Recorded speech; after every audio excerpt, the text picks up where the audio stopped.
The first $100,000 is a B word, but you have got to do it. Those aren't my words. That is the famous, slightly aggressive advice of the late Charlie Munger, Warren Buffett's right-hand man. He didn't sugarcoat it. He didn't say the first 100,000 was tricky or annoying. He said it was brutal, and he was right. Getting from 0 to 6 figures is arguably the single hardest financial task you will ever undertake. It feels painfully slow. It feels like the math is broken, and honestly, most people quit before they ever get there, because they don't understand that the rules of money change completely once you cross that line. If you are currently sitting at 10,000 or 20,000, or maybe even negative net worth, you probably feel like you are pushing a boulder up a hill while wearing roller skates. Today, I want to show you exactly why that feeling is valid, backed by the raw math. But more importantly, I want to show you the specific mechanics of why the next $1 million is actually easier than that first chunk. We are going to break down the snowball effect, the psychological trap that catches 90% of investors, and the exact roadmap to get your hands on that first 100,000 so you can finally take your foot off the gas. Before we run the numbers, do me a favor. If you want to understand the mechanics of wealth without the hype, make sure you are subscribed. It is the best return on investment you will get on your time today. I'm Tom, and I read the financial fine print so you don't have to. Let's get into the math of why the start is so incredibly hard. What Munger actually meant. When Munger made that comment back in the 90s, he wasn't saying that $100,000 was enough to retire on. Not even close. He wasn't talking about buying a Lamborghini or living on a beach. He was talking about a threshold, a specific tipping point in the physics of money. He went on to say, I do not care what you have to do. If it means walking everywhere and not eating anything that wasn't purchased with a coupon, find a way to get your hands on $100,000. After that, you can ease off the gas a little. That last part is the key. You can ease off. Why? Because before that number, you are the engine. After that number, your money starts becoming the engine. Let's look at why the 0 to 100,000 journey feels so slow. It comes down to a simple reality. When your portfolio is tiny, your contributions dominate the growth, not the market returns. Compounding is technically working, but it is invisible. Let's say you have $3,000 invested. A 10% return, which is a great year, gives you $300. That is nice. I guess it pays for a few grocery runs, but it doesn't change your life. It doesn't make you feel wealthy. You could save that same $300 just by skipping a few dinners out. At this stage, every extra dollar you save physically matters more than squeezing an extra 1 or 2% out of the stock market. Bankrate ran a scenario that perfectly illustrates this pain. Imagine you invest $6,000 a year. That is $500 a month. And let's assume a solid 7% annual return. At the end of year 5, you have contributed $30,000 of your own cash. Your portfolio balance sits at roughly $34,500.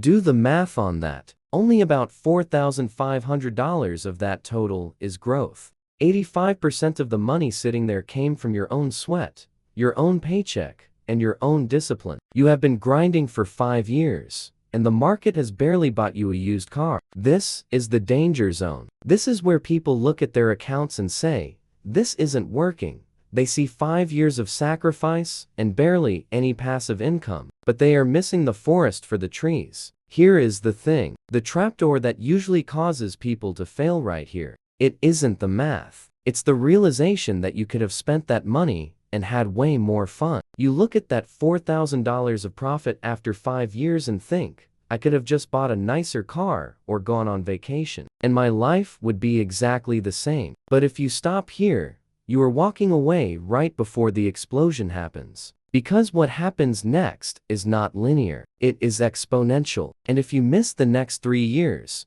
you lose decades of freedom. When the math flips, so what changes at $100,000? The market doesn't change. The stocks are the same, but the math flips. Once you have $100,000 invested, a 7% return is $7,000 in a single year. Now, pause and think about that. $7,000. For many people, That is more than they can physically save in a year. Suddenly, your portfolio is contributing as much as you are. You have effectively hired a second worker who shows up every day, doesn't complain, doesn't drink your coffee, and adds 7 grand to your pile without you lifting a finger. Let's go back to that bank rate example. You are still putting in your $6,000 a year. After 20 years, you have put in a total of $120,000 of your own cash. But your account balance, it's around $245,000. Over $125,000 of that is pure growth. The crossover point happens somewhere between $100,000 and $200,000. That is the moment where the money your money makes exceeds the money you make. This is the snowball Munger was talking about.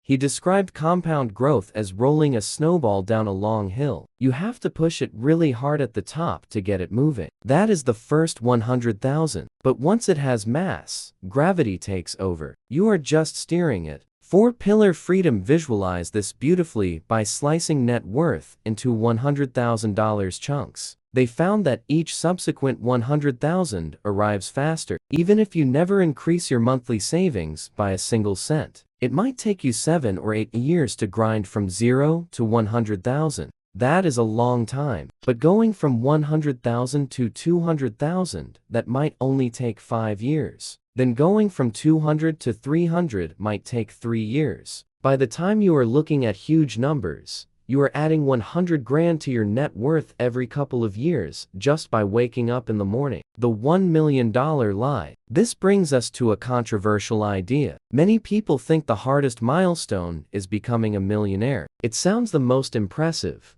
but mathematically the gap between 0 and 100,000 is infinitely harder than the gap between 100,000 and 1 million. To get to your first 6 figures, you have to multiply your starting wealth by a factor of 100 if you start with a $000. To get from 6 figures to a million, you only need a 10x return. The heavy lifting is already done. But there is a hidden enemy that makes the first phase even worse than the math suggests. The psychological meat grinder. There is a psychological layer on top of the math that makes this first phase a meat grinder. When you are starting out, you are battling on 2 fronts: external barriers and internal barriers. Externally, this is usually when your income is lowest. You might be early in your career, dealing with student loans or facing high rent relative to your salary. When every dollar counts, saving a few hundred a month feels like a punishment. You are actively lowering your quality of life today for a future that feels fake. Meanwhile, your portfolio isn't big enough to give you any dopamine hits. You check your account, and it's flat. It feels pointless. Internally, you haven't built the identity of an investor yet.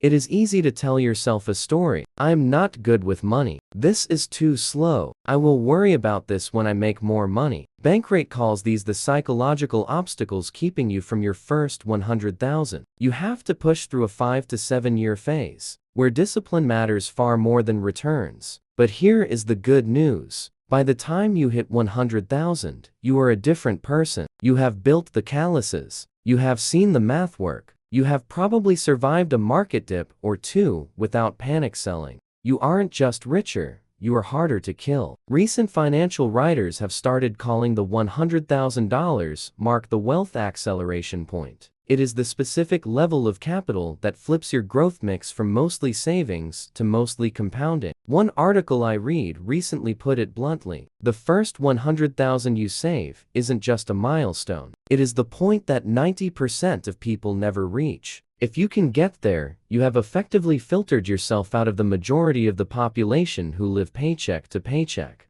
You have crossed the chasm. The wind is finally at your back. The protocol. Okay. So we know the math sucks at the start, and we know the psychology is brutal. So how do you actually do it? How do you haul ass as Munger suggested without making your life miserable? There is a very specific playbook for this, and it involves ignoring almost all the advice you hear about picking stocks or timing the market. In this phase, optimization is the enemy. Here is the brute force strategy. Accept the savings phase. Step 1 is accepting that this phase is savings-driven, not return-driven. 4-Pillar Freedom ran the numbers and showed that in the first 7 years, your investment return, whether it is 5% or 10%, barely changes how long it takes to hit 100,000. The only variable that matters is how much cash you shove into the machine. This means you can stop stressing about finding the perfect ETF or the next crypto moonshot. That is a distraction. Your job right now is boring. It is the brutal basics: a high savings rate,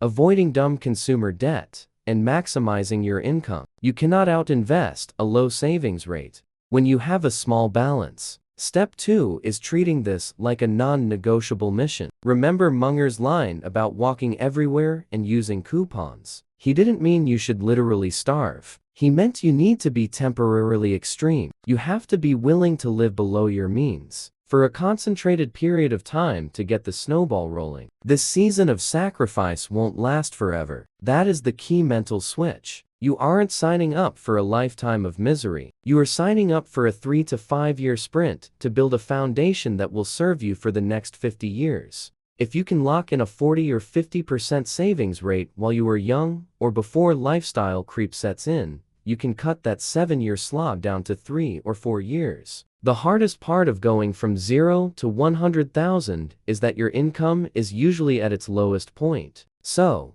you have to pull every lever available. People who hit this number fast usually do 3 things. 1. They aggressively increase income through job hopping or side hustles. 2. They keep their lifestyle fixed even when they get a raise. They don't move into the luxury apartment the second they get a promotion. And 3. They dump every single windfall, tax refunds, bonuses, birthday money, straight into the market. They don't treat that money as fun money. They treat it as bricks for the fortress they are building. The inflation elephant. I can hear some of you shouting at the screen right now. Charlie Munger said this 30 years ago. $100,000 isn't what it used to be. Inflation has killed this advice. You are partially right, but mostly wrong. The specific number has changed. Adjusted for inflation, Munger's 100,000 is probably closer to 200,000 or 250,000 today. But the principle is timeless. The physics haven't changed. The principle remains. Whether your number is 100,000, 200,000, or 50,000, the shape of the curve is the same. The first meaningful chunk of capital is always the hardest because it relies entirely on you. You can pick your own hard number based on your cost of living. Maybe for you, the snowball starts rolling at 50,000. The point isn't the digit on the screen. The point is reaching the velocity where your money starts working harder than you do. Do not let inflation be an excuse to not start. If the finish line moved further away, that is just more reason to start running today. The 3 phases framework. To wrap this up, I want to give you a simple mental model to carry with you. Think of your wealth journey in 3 distinct phases. Phase 1 is the muscle phase. This is 0 to 100,000. The reality here is that returns don't matter much. Your job is to build the muscles of budgeting, saying no to consumerism, and increasing your income. Your mindset should be this feels unfairly hard, and that is normal. Phase 2 is the snowball phase. This is 100,000 to 500,000. Here compounding becomes visible. Your job is to stay invested and not break the machine you built. Phase 3 is the acceleration phase. 500,000 and up. Here, your portfolio moves by tens of thousands of dollars on a random Tuesday. This is where you have earned the right to rebalance your life versus your money. If you are in phase 1, don't get discouraged by the lack of progress. You are building the foundation of a skyscraper. Of course, you can't see it above ground yet. You busted your tail to get to 10,000, then 20,000. Those weren't pointless. Those were the training arcs. Now pushing to 100,000 flips the script. It is the gateway to the world where money is a tool, not a master. Munger was right. It is a B word, but it is the most important B word you will ever conquer. The data gathering. I want to hear from you in the comments. Where are you on this curve? Are you in the muscle phase, the snowball phase, or have you hit acceleration? And if you have passed 100,000, did you feel that shift where the math started helping you? Let's get some peer review going down there, so people can see this is real. If you found this helpful, hit that like button so the algorithm shares the math with more people.